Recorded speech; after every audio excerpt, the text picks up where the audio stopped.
کہ بہاریز نے صرف پاکستانیت کے لیے، صرف پاکستان زندہ باد کہنے کے لیے بہت سفر کیا وہاں پہ۔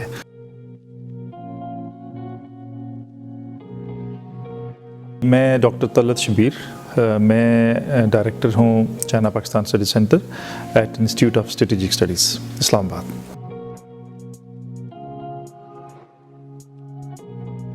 یہ جو مظالم کی متھ ٹوٹی ہے ابھی بہت لیٹلی، سمیلا بوس کی کتاب اگر آپ پڑھیں تو انہوں نے کلیئرلی اس پہ بتایا کہ یہ ڈیڈ ریکننگ میں انہوں نے ذکر کیا کہ یہ جو فگرز دی جاتی رہیں یہ صحیح نہیں ہے۔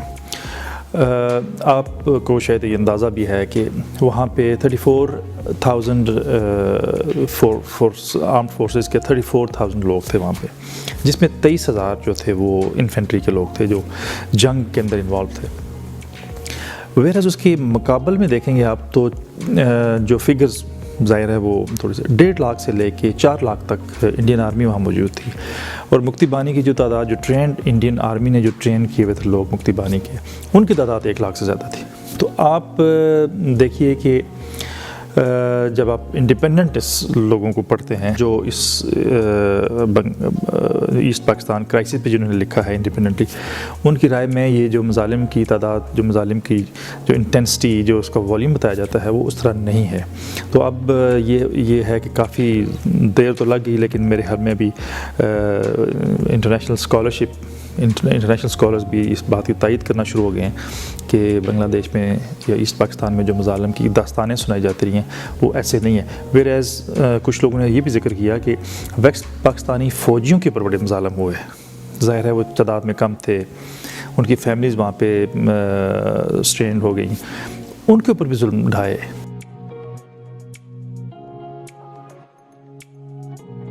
مکتی بانی نے اور انڈین آرمی نے جو وہاں پہ سلوک کیا وہ بہت میرے خیال میں یہ علیحدہ ایسا باب ہے جس کے اوپر روشنی ڈالنی بہت ضروری ہے کہ بہاریز نے صرف پاکستانیت کے لیے، صرف پاکستان زندہ باد کہنے کے لیے بہت سفر کیا وہاں پہ۔ اور اس کے علاوہ بہاریز کے علاوہ بھی میں کچھ بنگلہ دیشی سے مل چکا ہوں جو اس کو بڑا درد کے ساتھ سناتے ہیں، اس قصے کو وہ بہت پین کے ساتھ ذکر کرتے ہیں ایسٹ پاکستان کے الگ ہونے کو۔ فال آف ڈھاکہ کو وہ بتاتے ہوئے درد مندی کا اظہار کرتے ہیں، ان کی I could feel their pain. تو یہ نہیں تھا کہ بہاری تو آف کورس ان کی قربانیاں اور ان کا جو افواج کے ساتھ کھڑا ہونا، ان کا پاکستان کے ساتھ کھڑا ہونا بہت ایک اہم باب ہے ہماری ہسٹری کا، لیکن باقی بنگالیز بھی اور نان بنگالیز بھی جو وہاں پہ تھے انہوں نے بھی بہت قربانیاں بھی دیں، اور وہ یونائٹڈ پاکستان کے حق میں تھے۔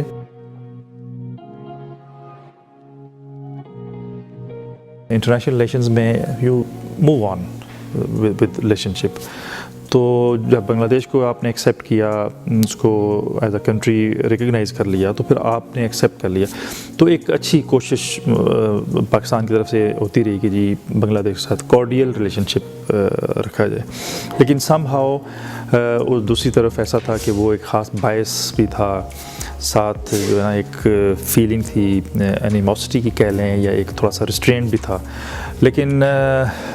یہ ایک جنریشن کو گزرنا پڑا اس پروسیس سے۔ تو اب تھوڑی سی میں when I read some articles from writers from بنگلہ دیش، تو مجھے کبھی کبھی لگتا ہے کہ ابھی they have now realization کہ چلیں یہ تو جس طرح بٹوارا ہونا تھا وہ ہو گیا، لیکن یہ ہے کہ اب انڈین انفلوئنس کو کم کیا جائے، یا انڈین انفلوئنس جو ہے نا وہ it's not good for their country.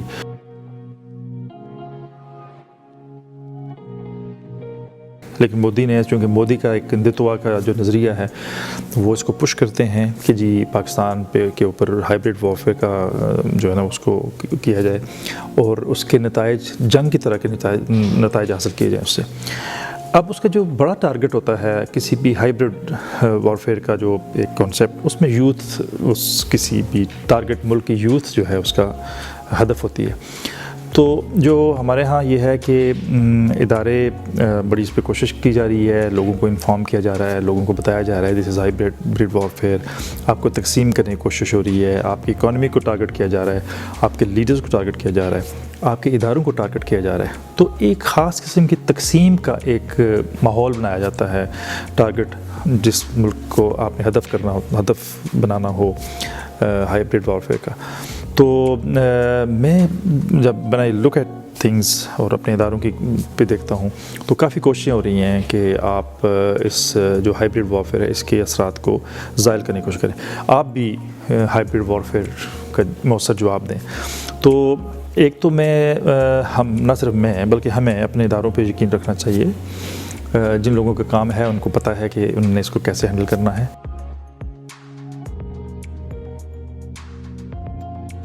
Pakistan کے اندر بہت جان ہے, پاکستان کے لوگوں کے اندر بہت جان ہے, بہت پوٹینشیل ہے. اور ہم نے یہ دیکھا بھی ہے, یہ ہمارے جتنے ٹاپ بیوروکریٹس کو دیکھیں, ٹاپ جنرلز کو دیکھیں, ٹاپ ججز کو دیکھیں, ٹاپ پولیٹیشنز کو دیکھیں, تو آپ کو جب یہ ان کی لائف کو دیکھیں گے تو پتہ چلے گا کہ ان کی جو اسٹرگل تھی وہ بہت گراس روٹ لیول سے شروع ہوئی اور لوگ اس گراس روٹ لیول سے اوپر پہنچے. تو اس کا مطلب یہ ہے لوگوں کے اندر ایک جد و جہد کا ایک جذبہ ہے, لوگ کام کرتے ہیں, لوگ محنت کرتے ہیں. ملک کے اندر جس طرح کے ریسورسز ہمارے پاس, ملک کے اندر بہت جان ہے. اور اگر صرف ہم نے ضرورت اس عمر کی ہے کہ ہم اس جو اسٹرینتھ ہے ملک کی اور ہماری جو یوتھ ہے اس کو ہم کسی طریقے سے ہم چینلائز کر سکیں اچھے طریقے سے. اگر یہ ہم کر سکیں, جو کہ میں sense I believe in Pakistan اور I believe in prosperity of Pakistan, یہ کر سکیں اور یہ کر لیں گے ہم, تو پاکستان کو کوئی دنیا کی طاقت خوشحال ملک بننے سے روک سکتی.